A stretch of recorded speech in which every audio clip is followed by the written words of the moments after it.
Hello दोस्तों, let's educate पे आप सभी का स्वागत है। आज है 10 जनवरी 2021। आज के करंट अफेयर में कुछ इम्पोर्टेंट क्वेश्चन को देखते हैं। फर्स्ट क्वेश्चन है, 16वें प्रवासी भारतीय दिवस कन्वेंशन की थीम क्या रखी गई थी?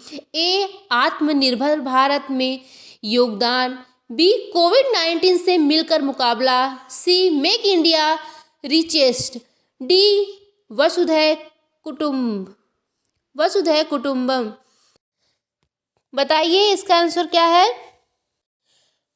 16वें प्रवासी भारतीय दिवस कन्वेंशन की थीम रखी गई थी आत्मनिर्भर भारत में योगदान।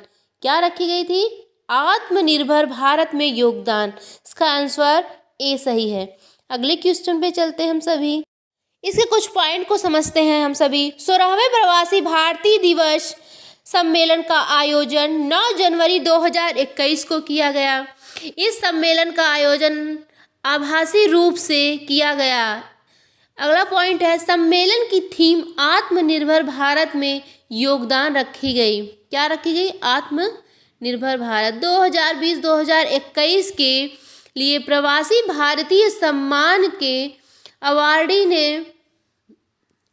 अवार्डी के नामों की भी घोषणा की गई। 8 जनवरी 2021 को यूथ प्रवासी भारतीय दिवस को bringing together young achievers from India and Indian diaspora theme पर रखा गया था। थर्ड क्वेश्चन है, निम्नलिखित में से किसे केंद्रीय औद्योगिक सुरक्षा बल CISF का नया मुख्य चुना गया है? बताइए। ए, अनिरुद्ध पाल को। बी, अंकिता कुमारी। सी, सुबोध कुमार जायसवाल को। डी, अर्जुन कराले को। किसको चुना गया है? किसे चुना गया है? केंद्रीय औद्योगिक सुरक्षा बल का नया मुख्य चुनाव ये अंकिता कुमारी को। किसे? अंकिता कुमारी को। आंसर इसका होगा बी। सुबोध कुमार जायसवाल को केंद्रीय औद्योगिक सुरक्षा बल के नए प्रमुख के रूप में चुना गया है। उन्होंने CISF के 28वें महानिदेशक के रूप में पदभार संभाला है। यह नियुक्ति इस समय महत्वपूर्ण है जब सरकार एक क्षेत्रीय कनेक्टिविटी योजना उड़े देश का आम नागरिक के तहत देश भर में कई छोटे हवाई अड्डों पर परिचालन शुरू करने की कोशिश कर रही है। चलिए बढ़िया दोस्त, अगले क्वेश्चन पे चलते हैं। अगला क्वेश्चन है, रक्षा मंत्री श्री राजनाथ सिंह ने किससे संबंधित अगेंस्ट फर्म डिमांड की वस्तुओं की खरीदी के लिए ऑनलाइन पोर्टल लॉन्च किया है? ए, CSCD कैंटीन ने। बी, खादी ग्रामोद्योग ने। सी, एम्स हॉस्पिटल। डी, राष्ट्रीय भाषा। क्या है इसका आंसर? इसका आंसर होगा एम्स हॉस्पिटल। रक्षा मंत्री श्री राजनाथ सिंह ने एम्स हॉस्पिटल फॉर्म डिमांड की वस्तुओं की खरीद के लिए ऑनलाइन पोर्टल लॉन्च किया है। आगे बढ़ते हैं। अगला क्वेश्चन है, NSO द्वारा जारी आंकड़ों के अनुसार भारत की GDP में वर्ष 2020-2021 में कितने प्रतिशत का संकुचन देखने को मिलेगा? कितने प्रतिशत का संकुचन देखने को मिलेगा? क्या होगा इसका आंसर? ए, 5.6%। बी, 6.7%। सी, 7.7%। डी, 8.1%। कितना मिलेगा संकुचन देखने को? 7.7%। इसका आंसर सी सही होगा। अगले क्वेश्चन पढ़ते हैं। इसके कुछ पॉइंट को देखते हैं। राष्ट्रीय सांख्यिकी कार्यालय ने देश के लिए GDP का पहला अग्रिम अनुमान जारी किया है। सेकेंड पॉइंट है, एनएसओ के अनुसार वर्ष 2020-21 में भारत के सकल घरेलू उत्पाद में 7.7 का संकुचन देखने को मिला है। अगला पॉइंट, बेसिक प्राइस पर रियल जीवीए का अनुमान है 2020 और 21 में 123.39 लाख करोड़ है, जो 2019-20 में 123.01 लाख करोड़ था। चलिए आगे बढ़ते हैं। अगला क्वेश्चन है, किस देश ने भारत में कोविड-19 संकट से प्रभावित गरीब और कमजोर लोगों के लिए आर्थिक सहायता कार्यक्रमों के तहत 50 बिलियन येन के ऋण समझौते पर हस्ताक्षर किया है? इसने ए संयुक्त राज्य अमेरिका ने, बी जर्मनी, सी ब्रिटेन ने, डी जापान। क्या सही होगा इसमें? किसने हस्ताक्षर किया है?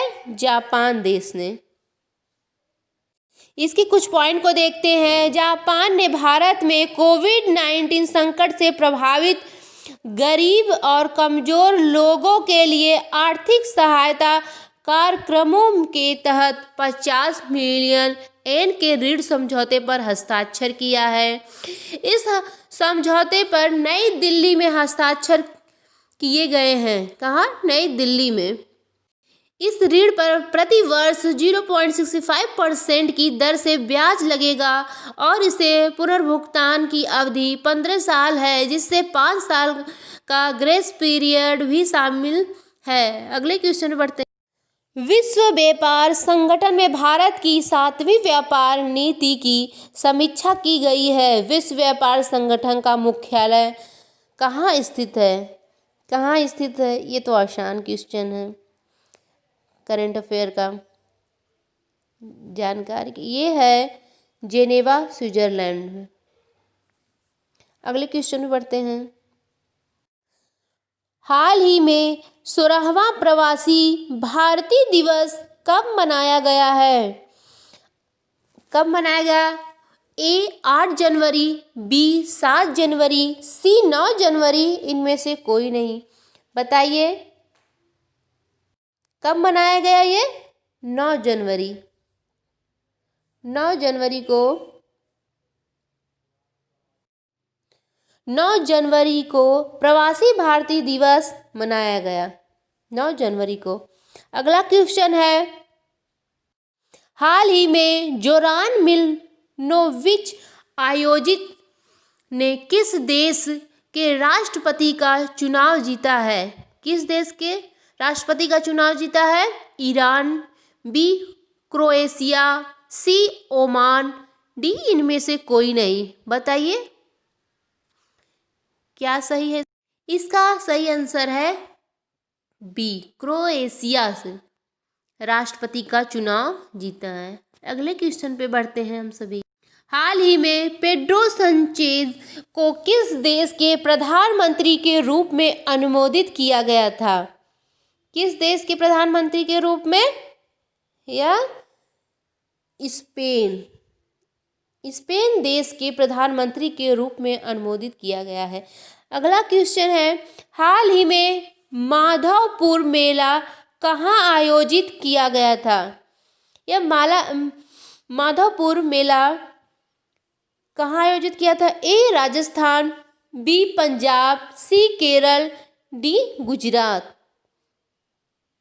कहाँ आयोजित किया गया था ये मेला?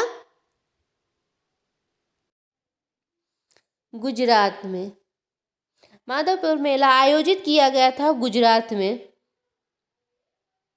यह है माधवपुर मेला। देखिए माधवपुर मेला। अगले क्वेश्चन पे बढ़ते हैं। हाल ही में किस देश के विदेश मंत्री 2 दिवसीय भारत की यात्रा पर आए थे? किस देश के मंत्री आए थे? ए नेपाल, बी बांग्लादेश, सी श्रीलंका, डी है इनमें से कोई नहीं। किस देश के विदेश मंत्री 2 दिवसीय भारत की यात्रा पर आए थे? श्रीलंका के। कहाँ के? श्रीलंका के। श्रीलंका और भारत के बीच में कौन सी खाड़ी है? बताइए आप सब भी, कौन सी खाड़ी है? पाक जल डमरू, जिसे पाक भी कहते हैं। अगला क्वेश्चन है, हाल ही में ब्रिटेन का प्रसिद्ध 2019 कोस्टा चिल्ड्रन अवार्ड किसने जीता है? किसने जीता है? ए एलन हिस्की ने, जसविंदर बिलन ने, सी मिलन सेठ, डी इनमें से कोई नहीं। किसने जीता था children award, Costa children award? किसने जीता था? जसविंदर बिलेन ने, जसविंदर। भारतीय मूल की यह एक लेखिका है। क्या है? लेखिका। इनका एक नॉवेल है आशा द स्पीड वर्ड। क्या है? Asha the speed word. Costa children award के लिए इन्हें 2019 में नोबेल पुरस्कार भी मिला था। चलिए अगले क्वेश्चन पे बढ़ते हैं। अगला क्वेश्चन है, हाल ही में ITTF की कार्यकारी समिति की बैठक कहाँ आयोजित की जाएगी? कहाँ आयोजित की जाएगी? ए नई दिल्ली, बी बेंगलोर, सी मुंबई, डी इनमें से कोई नहीं। कहाँ आयोजित होगी ये? यह नई दिल्ली में। कहाँ? नई दिल्ली में। यह ITTF की कार्यकारी समिति की बैठक दूसरी बार हो रही है। अगले क्वेश्चन में बढ़ते हैं। हाल ही में AEPC के चेयरमैन के रूप में किसे नियुक्त किया गया है? किसे? ए संजय गुप्ता, बी ए शक्तिवेल, सी सुरेंद्र चंद्र शर्मा, डी इनमें से कोई नहीं। क्या है इसका आंसर? किसे नियुक्त किया गया है चेयरमैन के रूप में? ए शक्तिवेल को। इसका आंसर होगा बी। आगे बढ़ते हैं। ये है ए शक्तिवेल। चलिए अगले क्वेश्चन पे चलते हैं।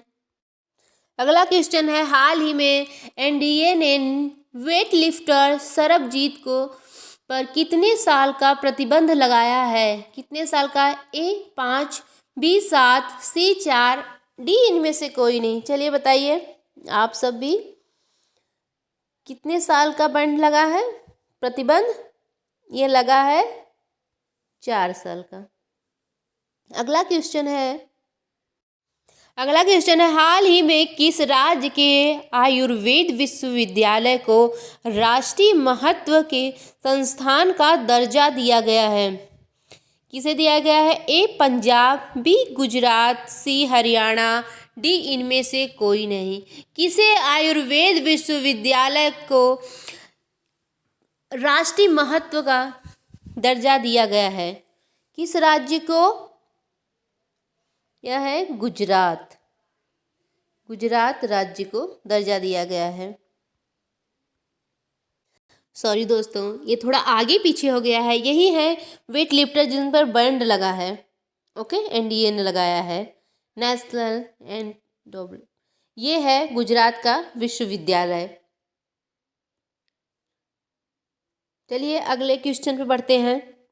अगला क्वेश्चन है, हाल ही में किस देश को 2020 के 5वें सबसे बड़े भू राजनीतिक जोखिम के रूप में सूचीबद्ध किया गया है? किस देश को किया गया है?